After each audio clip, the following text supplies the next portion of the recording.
Tak ada seorang pun, ini nama British tuan, yang jadi hero negara kita, British dan tentera upahan daripada India. Siapa kita sebenarnya? Kita terbalik, warna haqqa haqqan, warna batila batila. Marilah kita berdoa supaya kita kenal kebenaran itu kebenaran, yang batil itu batil, dan kita di tubuh kita lihat pejuang ialah Mak Kilau tidak ada, Syekh Daud Patani tidak ada, pejuang-pejuang ulama kita seorang pun tidak ada. Dan siapakah sebenarnya yang hero negara kita? Apapun dia musuh kita, dan dia ada diiktiraf sebagai hero negara kita. Mari kita fikir ini, kita pecahkan sejarah negara kita supaya kita dapat lihat yang benar itu benar. Dan sebagaimana sebut tadi, oleh kerana kita merdeka bukan kerana kita berjuang, kerana kita dianugerahkan sebab menteri jajahan British mengatakan kita akan serahkan kemerdekaan kepada proksi kita, dan mereka bukan berjuang, mereka diberikan hadiah kemerdekaan, yang berjuang orang lain. Dan oleh kerana mereka tidak berjuang, syarat kemerdekaan pertama ialah common law sebagai undang-undang tertinggi. Kamu nak merdeka atau tidak? Nak merdeka, sign. Semua wakilnya sign, semua wakil sign, dan kita menjadikan undang tertinggi negara kita sebagai bukan Quran lagi. Undang-undang Melaka tidak ada di sini. Yang ada adalah common law, undang-undang yang dibina berdasarkan budaya Kristian, dan dia lebih malang menjadi undang tertinggi negara kita. Kita tinggal Al-Quran, kita mengambil undang-undang selain pada Allah, dan kita mengharapkan syurga. Tuan-tuan yang semati, dalam perlembagaan kita satu statement yang sangat menakutkan kita. Dia mengatakan artikel 75, if any state law is inconsistent with a federal law, the federal law shall prevail. Tuan-tuan, apakah maksud dia? Sekiranya undang-undang negeri bercanggah dengan undang persekutuan, persekutuan ialah undang-undang common law, diasaskan kepada budaya Kristian. Undang-undang negeri ialah diasaskan pada Al-Quran. Sekiranya dua ini bercanggah, maka undang-undang common law akan prevail, akan mengalahkan undang-undang negeri. Undang negeri ini daripada Al-Quran dan hadis dibatalkan oleh perlembagaan kita yang paling tinggi. Apakah kita masih Islam? Apakah kita masih Islam? Apabila kita menganggap undang-undang Al-Quran nombor 2 paling tinggi ialah undang-undang negara, maka saya tuan-tuan, mari kita berfikir sebelum kita dicabut nyawa oleh Allah SWT. Apakah kita dapat jawab di akhirat nanti dalam kubur? Soalan yang pertama, man rabbuka? Siapa Tuhan kamu? Allahu Rabbi, itu jawapannya. Apakah kita menjadikan Allah sebagai Tuhan kita dengan melaksanakan Al-Quran di buminya sendiri? Ataupun kita menolakkan, kita meninggal Al-Quran dan kita menggunakan undang-undang orang lain lebih malang daripada undang-undang yang bercanggah dengan agama kita sendiri, dan kita meletakkan Al-Quran dan hadis tempat yang kedua. Dalam ekonomi, Allah mengatakan wahallahul bai'a wa harrama riba. Allah menghalalkan jual beli dan mengharamkan riba. Kita jadikan riba sebagai asas negara kita. Di dalam kapitalisme, liberalisme, pragmatisme, kita jadikan riba sebagai asas. Kita ada bank Islam benar, tapi bank Islam ditebuhkan di bawah akta bank negara.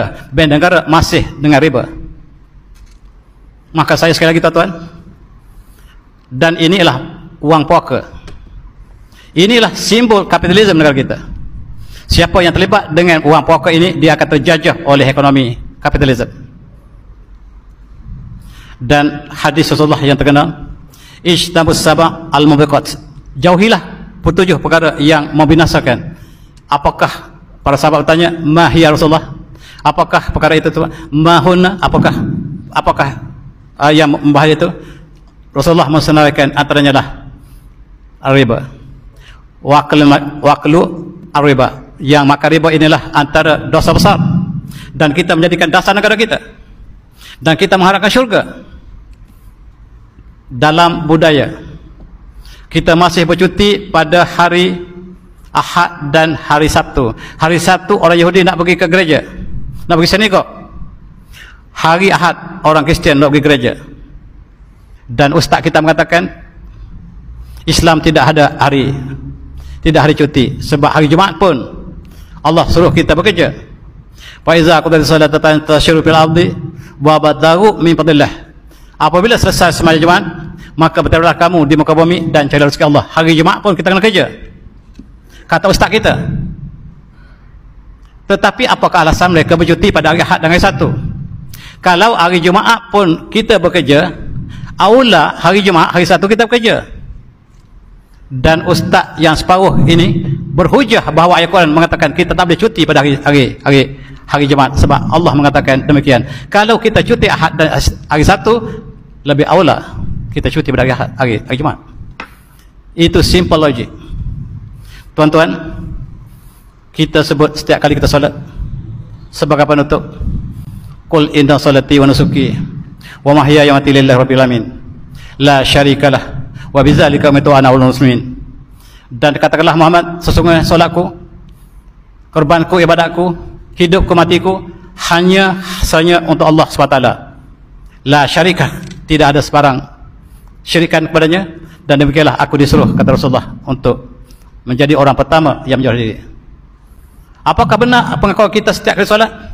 Inna salati wa nusuki wa mahyaya wa mamati lillah, sedangkan undang-undang kita mengambil undang-undang bukan Quran. Kita bukan mengambil undang-undang Allah. Sistem ekonomi kita bukan ambil sistem Allah, dan sistem budaya kita bukan sistem Allah. Sistem budaya kita sistem sekular. Dan apakah benar pengakuan kita inna salati wa nusuki wa mahyaya lillahi rabbil alamin? Bohong. Dan kita mengaku apa yang kita tak buat. Apakah kita seorang Islam yang tulen? Apabila soalan yang pertama akan ditanya, siapakah Tuhan kamu? Tuhan yang kita sembahlah Tuhan yang bertahta di atas muka bumi ini. Undang-undang Allah ialah yang paling tinggi, sistem Allah lah yang paling tinggi, tetapi kita letak nombor 2 dan kita mengatakan Allah Rabbi. Tuan-tuan semati, marilah kita lihat kembali bumi yang kita tumpang sementara ini. Bumi Allah, udara yang kita hisap udara Allah, matahari yang bersinar matahari Allah, dan kita mengambil undang-undang selain pada Allah. Dan apakah kita seorang Islam? Itu soalan, bukan jawapan saya, dan saya minta maaf banyak-banyak kalaulah apa yang saya sebutkan ini menyentuh hati budi tuan-tuan.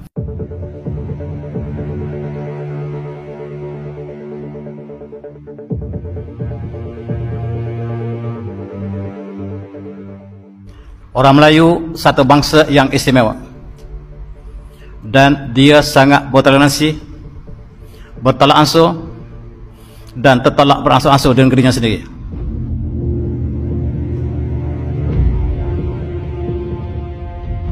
Supaya bumi yang jengkal ini kita pertahankan sebagai pesaka terakhir untuk generasi yang akan datang.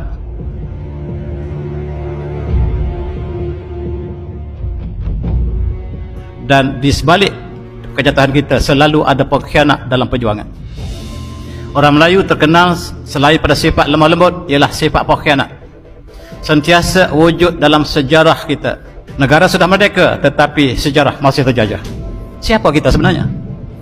Kita tak dapat bezakan antara pejuang dengan petualang. Kita akan pilih mereka yang dapat menjaga kepentingan kita, bukan perjuangan, tuan-tuan. Mereka pilih siapa yang untuk diterima kemerdekaan. Orang lain yang berjuang kemati-matian, orang lain yang terima kemerdekaan. Merdeka. Merdeka. Maaf saya, tuan-tuan. Sayang nama Mak Kilau hilang. Nama pejuang-pejuang ulama kita tidak ada dalam sambutan hari kemerdekaan. Satu hari Rasulullah menangis, dan para sahabat bertanya, ma yubkika ya Rasulullah? Apakah yang menyebabkan baginda Rasulullah menangis?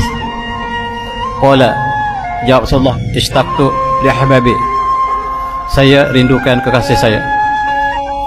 Qalu, para sahabat bertanya, awalasna ahbabuka ya Rasulullah? Apakah kami ini, apakah kami sini semua bukan kekasih Rasulullah? Qala la, Rasulullah mengatakan bukan. Antum ashabi, kamu semua adalah sahabat saya. Ahma ababi faqamun yatu min ba'di yu'minu bi wa lam yaruni. Adapun kekasih saya ialah mereka belum ada lagi sekarang, mereka datang selepas saya, mereka beriman dengan saya tetapi mereka tidak pernah melihat saya. Itulah kekasih saya. Mudah-mudahan kita termasuk dalam hadis yang mulia ini.